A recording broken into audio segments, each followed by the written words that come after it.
मी नवनाथ गुरव आणि आपण पाहताय समर्थन लाईव्ह. समर्थन लाईव्ह मध्ये आपण पालघर नगर परिषद निवडणुकीच्या संदर्भातला आढावा घेणार आहोत. शिवसेनेने प्रचारात मुसंडी घेतलेली आहे. आपण आता शिवसेनेचे संपर्क प्रमुख रवींद्र फाटक यांच्याशी चर्चा करणार आहोत. फाटक साहेब, आपलं समर्थन लाईव्ह मध्ये स्वागत. नमस्कार. फाटक साहेब, शिवसेनेचं एक बालेकिल्ला म्हणून पालघर शहराकडे पाहिलं जातं आणि या बालेकिल्ल्यातच शिवसेनेला एक निवडणूक लढवताना कडवं आव्हान उभं राहिलं. आपण काय सांगाल या बाबत? नाही, पालघर जिल्हा ही नगर परिषदेची इलेक्शन आहे. आता ही चालू आहे. आव्हान हे शिवसेनेसमोर कधीच आव्हान आम्ही शिवसेना केली नाही आणि या माध्यमातून आपण लढतोय. आता 24 तारखेला मतदान आहे आणि हा प्रचार आता अंतिम टप्प्यामध्ये आलेला आहे आणि येत असताना ज्या ज्या ठिकाणी शिवसेना BJPचे उमेदवार आहेत तिथे प्रचंड प्रतिसाद मिळतो आहे. सन्माननीय एकनाथ शिंदे साहेब, सन्माननीय रवींद्र चव्हाण साहेब, सर्व शिवसेनेचे नेते, शिवसेनेचे पदाधिकारी, BJPचे सर्व पदाधिकारी एकत्र काम करत आहेत आणि मला वाटतं याचा नक्कीच पालघर नगर परिषदेवरती शिवसेनेचा झेंडा फडकेल. पाटील साहेब, गेली काही वर्ष शिवसेनेची सत्ता या नगर परिषदेमध्ये आणि आपण शिवसेनेने युतीने विकासाचा मुद्दा घेऊन निवडणूक प्रचाराला सुरुवात केलेली आहे. सत्ता असताना विकासाचा मुद्दा घेऊन प्रचार करण्याची गरज काय? नाही, सर्वप्रथम मी तुम्हाला सांगू इच्छितो की सर्वप्रथम जी पहिली लोक काम करत होते आणि काम करण्याच्या माध्यमातून कंट्रोल नसल्यामुळे या माध्यमातून जो पालघरचा विकास झाला पाहिजे तो झाला नाही आहे.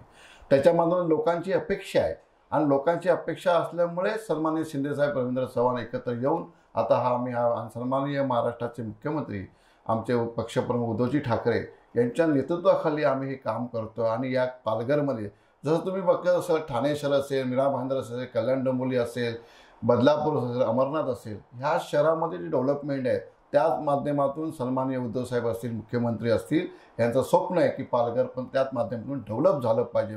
म्हणून या सर्व नेत्यांचा कंट्रोल पालघरवरती आता आलेला आहे. कोणत्या पक्षांचं, कोणत्या संघटनाचं शिवसेनेला या निवडणुकीत पाठिंबा मिळेल?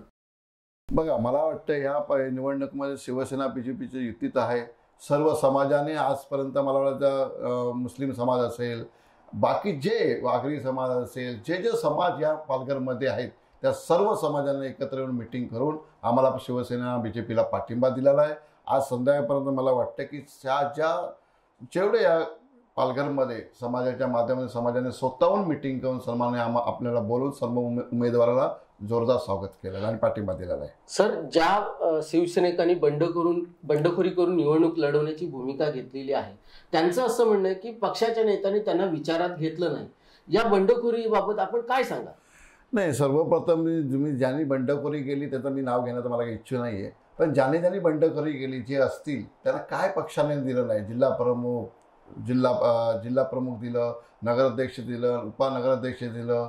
जी पदं आहेत ती संपूर्ण पदं या जिल्ह्यामध्ये फक्त एकट्या परिवाराने बोललेले. दुसऱ्याने जो बंडखोरी केली आहे त्याने पण स्वतःसाठी घरासाठी पदं मागितलेलं आहे. एका शिवसेना पदाधिकाऱ्यासाठी किंवा महिलेसाठी जर मागितलं असतं तर नक्कीच वाटलं असतं की आम्हाला कार्यकर्त्यासाठी मागतात आणि कार्यकर्त्यासाठी मागत असताना नक्कीच शिवसेना पक्षप्रमुख आणि आम्ही सर्व तुझ्या पाठीमागे खंबीरपणे उभं राहिलो असतो. कोणाही डावलण्याचा प्रश्न केला नाही आहे. ज्याने आपल्या पक्षाचे सर्व शिवसेनेचे पदाधिकारी एकत्रित काम करत आहेत. सर, नगराध्यक्ष पदाचा जो उमेदवार दिलाय त्याच्या बाबतीत नक्की आपले निकष काय आहेत? असं नाही, नगराध्यक्ष पदाचा जो उमेदवार श्वेता पाटील, डॉक्टर श्वेता मकरंद पाटील जी उमेदवार आहे, एज्युकेटेड आहे, डॉक्टर आहे आणि या विभागामध्ये ती 5 ते 10 वर्ष नेतृत्व करते. नगरपंचायतच्या विभागामध्ये जे काम केलं आम्ही बघितलं. खरोखरच सुंदर त्यांचा विभाग बनवलेला आहे आणि या माध्यमातून सुशिक्षित उमेदवार असल्यामुळे आणि त्यांचं या विभाग पालघरमध्ये चांगलं काम असल्यामुळे लोकांचा चांगला प्रतिसाद आहे आणि चांगलं लोक त्याला एक्सेप्ट करत आहेत.